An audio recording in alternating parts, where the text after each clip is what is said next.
Nagpayaman ba o hindi?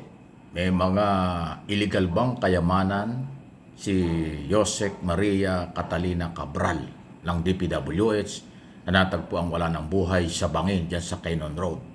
Yan ay aalamin pa rin ng gobyerno. At ang sinasabi ngayon, lalo na ng Department of Justice, kung meron, dito natin atensyon sa lahat ng membro ng pamilya, kung meron na illegal na kayamanan na posibleng galing dito sa controversial na graft and corruption sa Department of Public Works and Highway, ay babawiin pa rin daw po ito ng pamahalaan. Pwedeng wala ng kaso kasi patay na. Pero ang mga pwedeng yaman, yung pala'y subject pa rin para kumpiskahin ng gobyerno. Pakinggan po ninyo itong balitang ito. Nasa evaluation period ang reklamong plunder na isasampa sana kay dating DPWH Undersecretary Catalina Cabral.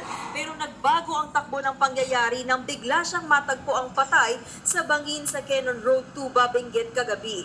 Ayon kay Prosecutor General Richard Padulyon, ipapadala sana sa Ombudsman ang evaluation para masuri. Kaugnay ito sa pagkakasangkot ni Cabral sa katiwalian sa flood control projects. Magsisimula pa lang po sana yung preliminary investigation as far as the case na kinasasangkutan niya. Meron tayong ebidensya na nagtuturo din sa mga proponent na nakinabang dito sa mga projects na to. Bagamat wala pang Ayan, formal na kasong kriminal na naisampa laban kay Cabral, Sa ombudsman pa lang. maaabsuelto na rin siya rito dahil sa biglaan niyang pagpanaw. Pero hindi raw ibig sabihin nito na hindi na pwedeng habulin ng gobyerno ang civil forfeiture at pagbabalik Correct. ng pera na posibleng iligal na nakuha ni Cabral. Kailangan lang natin dumaan sa proseso, mapatunayan Secretary ang Bida. mga ibang posibleng liability. Pero yung criminal liability, talaga sa ilalim ng ating batas at umiinom ng mga desisyon ng Supreme Court, extinguish talaga siya. Extinguish siya upon death of the accused. Ayon naman sa DOJ, hindi naman masyado makaapekto sa investigasyon ang biglaang pagkamatay ni Cabral.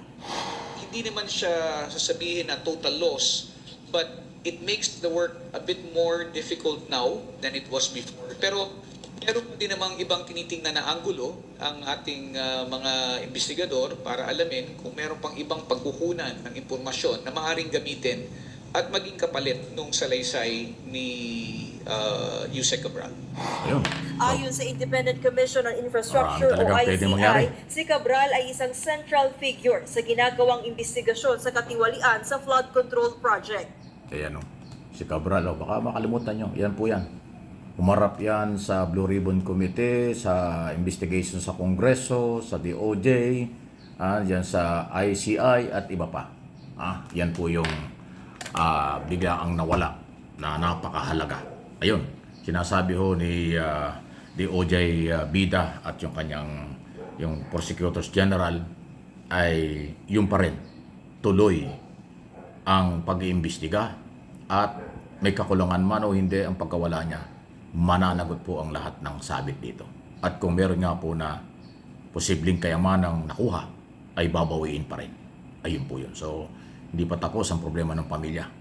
Nawala na yung Josec Cabral, ito't sasailalim pa rin sa monitoring kung sila ba ay merong mga illegal o biglang pagyaman. Ganun po yun. Pero sabi nga ni Josec Bida, Secretary Bida ng DOJ, Supreme Court decision na yan, pagkahon namatay na talagang tao, nawawala yung kaso. Pero ang investigasyon nandun pa rin. At yung mga sabit, kaya nga mahalaga ang yung unang mga sinabi ni Cabral at yung record kung may mga dokumentong na-recover, cellphone, laptop at iba pa. Dahil sa kanya ho talaga dumadaan ang maraming communication between contractor, district engineer, at saka po proponent ng project. Iyon ang matindi. Mga politiko yun. Senador, congressman. Alam niyo si Cabral, kayang mag-produce ng budget galing sa DPWS para i-offer sa politiko. Ginawa yan kay Soto.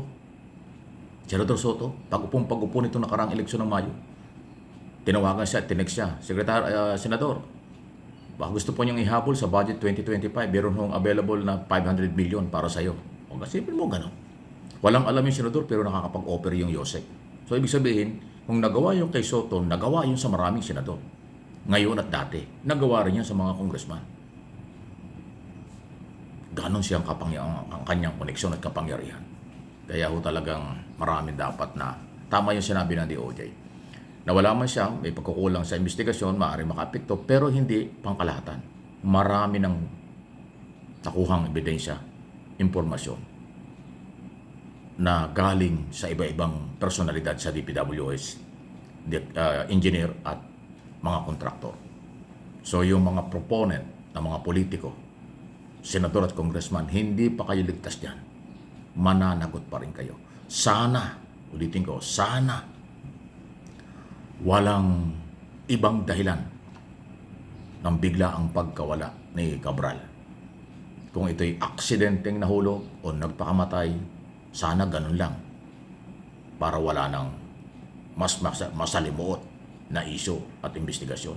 Pero, kaya mahalaga yung autopsy ay lumabas kaagad. At nakitang merong something na para bang mayroong third party na gumawa o nagpagawa kung bakit nawala ang buhay, yan ang mas matindi. Aalamin pa kung sino yun. Kasi pagka lumabas na merong gumawa nito o may nagpagawa nito na kunin ang buhay niya, aba, ay malamang yung gumawa niya na may kinalaman sa scam. Kaya sana walang ganun. Kung aksidente lang, so parang wala tayong magagawa, aksidente. Pero kung sadyang nagpakatiwakal, tumalon, nahulog doon, aba ibang isyu, yung problema na ng pamilya yon. Marami ang gulo. Pagka aksidente, lahat talagang masasya. Pag ginawang sinadya dahil may problema, problema talaga nila yun. Pamilya lang yun. Pag merong third party may kinalaman or gumawa nito, yan ang masalimot, yan ang masakit sa ulo, yan ang magpapagulo ng investigasyon at malaking hamon sa mga otoridad kung paano hanapin ang totoo. Sa ngayon, waiting tayo sa autopsy report. Sana walang madiscovering kakaiba ron. Kasi sa autopsy report, dyan po ay makikita, ito ba'y may tama ng bala? Ito ba'y binigti?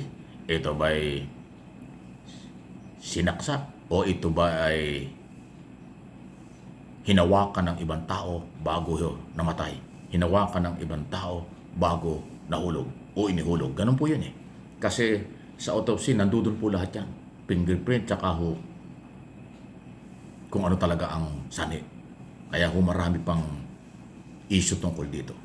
Kaya huwag tayong magulat, pati mga politiko, ngayon, sabit man o hindi at under investigation sa scam, nagulat sila. Pero kung yung mapapansin, parang tahimik yung mga nabanggit na politiko sa isyong ito, ha? Ayan na naman, ha? Bakit wala kayong reaksyon, mga proponent ng project? Bakit tahimik kayo? Wala pa kami narinig na nagbigay ng matinding panghihinayang at pagkalungkot ng mga alleged proponent ng project. Nagtatanong lang.